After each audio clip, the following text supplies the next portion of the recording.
उपासकों से एक प्रार्थना है कि उपासना मार्ग में धैर्य की बहुत बड़ी आवश्यकता है और धैर्य के साथ विवेक की आवश्यकता है। बिना विवेक के ये मार्ग चला नहीं जाता और बिना धैर्य के टिका नहीं जाता। चलना है विवेक से और टिकना है धैर्य पूर्वक।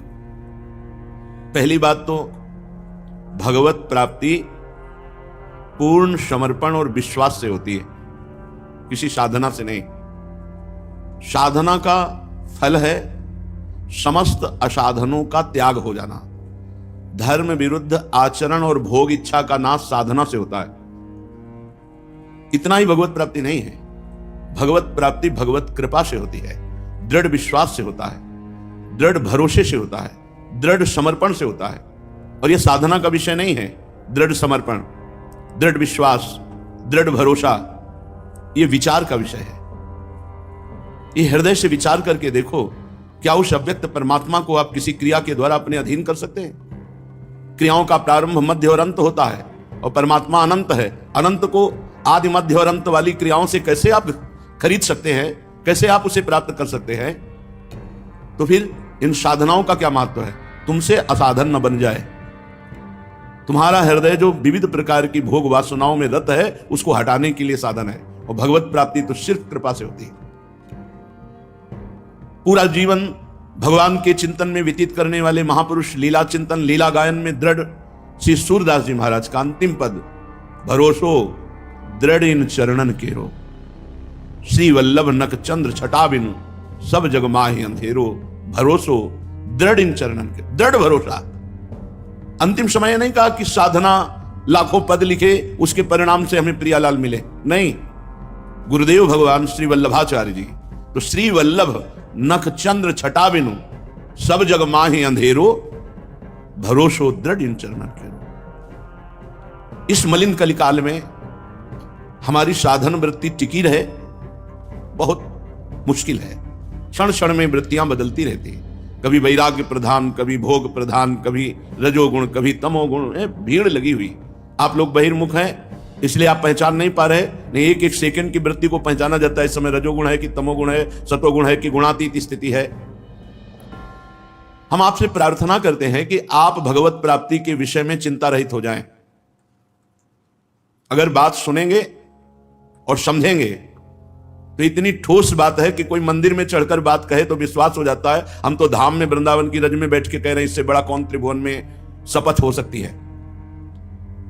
आपको यदि लाडली जी के चरणों का दृढ़ भरोसा है, मेरी महारानी, और जितना बनता है उतना चिंतन करते हैं और गुरु के वचनों पर विश्वास है, तो निश्चिंत हो जाओ। तैर कर नहीं जा रहे हो भव समुद्र को तैर कर नहीं जा रहे हो।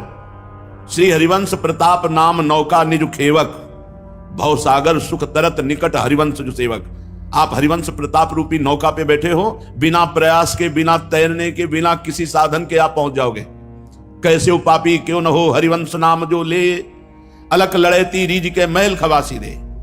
इतना दुर्लभ मनुष्य जीवन, इसको किसी भी तरह से हानि पहुंचाना बहुत बड़ी भगवान की कृपा की अवहेलना करना है और बड़ी दुर्गति होती है। भूत भावन भगवान शंकर त्रिलोचन यहां भूतेश्वर के रूप में विराजमान, वो भयानक दंड देते हैं और उसको प्रीति होनी मिलती है। बड़ी दुर्गति होती है क्योंकि आपने भारी कृपा की अवहेलना कर दी। दुर्लभ देह मनुष्य शरीर, प्रिया प्रीतम के धाम का आश्रय, प्रिया प्रीतम की उपासना का भाव छोड़कर ऐसे निकृष्ट भाव में आना, मानो अपनी दुर्गति का निमंत्रण कर लेना। ऐसे कभी किसी साधक का संग नहीं करना चाहिए जो इस कोटि का साधक हो।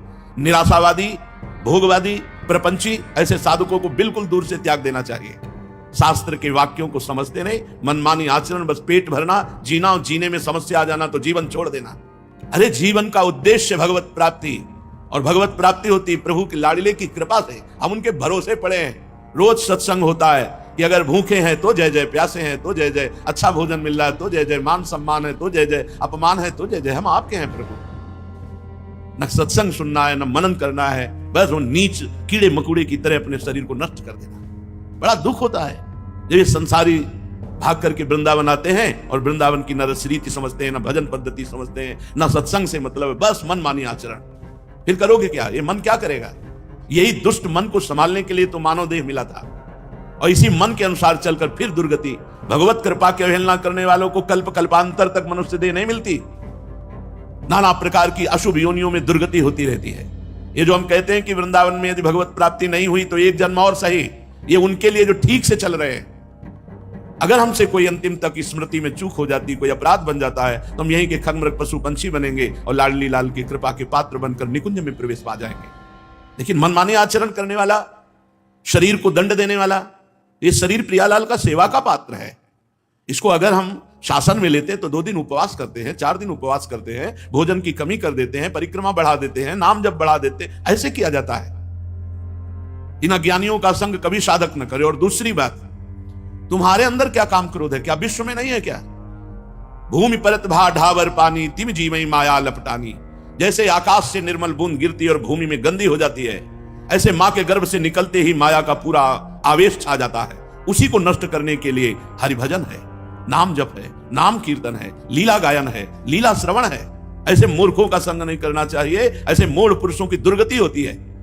सांगोपांग पूर्ण शरीर स्वस्थ, हर विकार को अपने प्यारे के लिए सह रहे हैं, हर बात को सह रहे हैं। हमारे अंदर काम है, हमारे अंदर क्रोध है, हमारा मन विषयों में जाता है। ठाकुर जी जाने, हमें तो सिर्फ ठाकुर जी को जानना है। राधा राधा राधा, हमारे ठाकुर राधा राधा राधा। हमको नहीं देखना हमारा मन कहां जाता है। आप देखो, आपकी शरण में है, वो देख लेंगे, वो देख लेंगे। विमुख भये निमिषो ना अकृपा, जब चितये तब वैसे। हमारे स्वामी ऐसे कि आप सुलक्षण हो, आप बड़े भजनानंदी हो, आप बड़े धैर्यवान हो, आप बड़े ज्ञानी हो, तो आपको भगवत प्राप्ति हो जाएगी। और आप विषयी हो, अजितेंद्रीय हो, और आप भगवान की शरण में, आपको भगवत प्राप्ति नहीं होगी, पक्का होगी।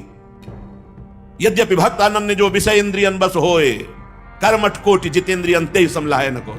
हमारी बात को समझो। तुम नाव में बैठे हो, तुम तैर नहीं रहे हो कि तुम अपनी बाजुओं का बल तौलो कि हम में बल है कि नहीं। अगर हम में बल है तो नाव से उतार दिए जाओगे, दुर्गति हो जाएगी।